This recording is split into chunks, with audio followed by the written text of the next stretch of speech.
যখন তার বিশ্ব নবীকে বললেন, নবীজি এবার মানুষের সামনে তুলে ধরুন লা ইলাহা ইল্লাল্লাহু মুহাম্মাদুর রাসূলুল্লাহ। আমি আল্লাহ ছাড়া কোনো মাবুদ নাই। আবু লাহাব, যে আবু লাহাবকে আল্লাহ দম দিয়েছেন, যে আবু লাহাবকে আল্লাহ রাব্বুল আলামিন মাল দিয়েছেন, সেই আবু লাহাব দুনো হাতে পাথর নিয়ে আল্লাহ নবীর সামনে এসে বলেন, ওগো মুহাম্মদ, আপনার আল্লাহ টাল্লাহর কথা আমরা মানি না। জোরে কোন নাউযুবিল্লাহ। আপনার আল্লাহ টাল্লাহর কথা মানি না আমরা আপনার আল্লাহর কথা। এই কথা বলে নবীজি যখন পাথর মারতে গেল, আল্লাহ রাব্বুল আলামিন তখন ডাক দিয়ে বলেন, ওগো নবীজি, আপনার বিরুদ্ধে আসে নাই, বরং আমি আল্লাহর বিরুদ্ধে এসেছে। অত বড় নিমক কারাম আল্লাহ তার নবীর পক্ষ থেকে জবাব দিয়ে দিলেন। আর যখন আবু লাহাব বলল, তাব্বান লাকা আলি হাযা জামাতানা, তুমি ধ্বংস হও, এই কারণে কি তুমি আমাদেরকে এখানে একত্রিত করেছিলে? আল্লাহ তার জবাবে বলেন, তাব্বাত ইয়াদা আবি লাহাব, আবু লাহাবের দুনো হাত ধ্বংস হও। একটু জোরে কর না। যেই মাত্র এই আয়াত নাযিল হয়েছে, আবু লাহাবের দুনো হাত ধ্বংস এবং ওয়াতাব্বা ধ্বংস হয়ে গিয়েছে। মা আগনা আনহু মালুহু ওয়া মা কাসাবা, আবু লাহাবের মাল আওলাদ একটাও কাজে আসে নাই, কাজে আসবেও না।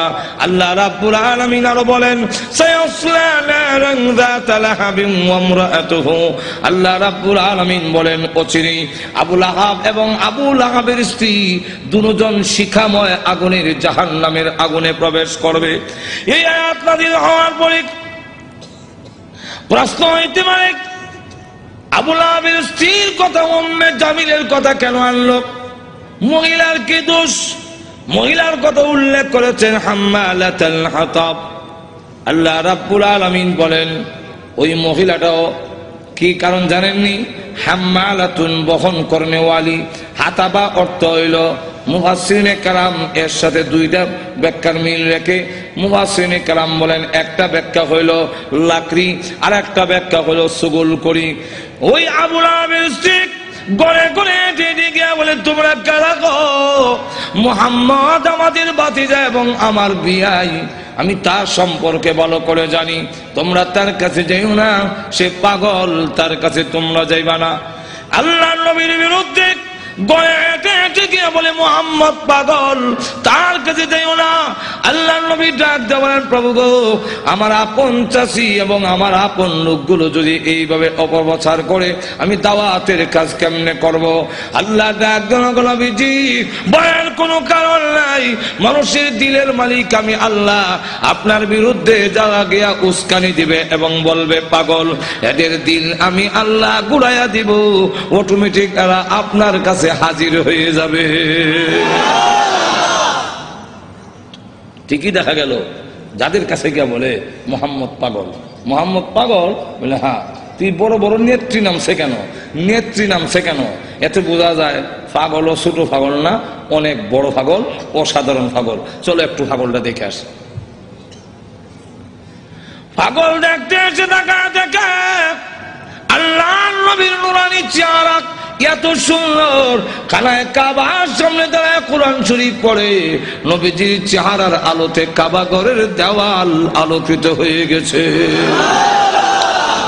না, এই সুন্দর চেহারার লোক কোনদিন পাগল হতে পারে না। আবার কি জানে পড়ে, একটু শুনি। নবীজির কোরআন তেলাওয়াত এত মধুর তেলাওয়াত, শুনি এখন না, এই তেলাওয়াত কোন পাগলের হইতে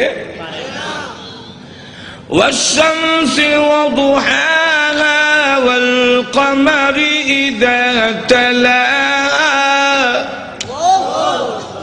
والنهار إذا جلاها والليل إذا يغشاها।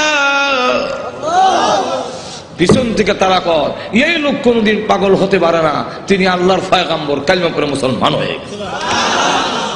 তো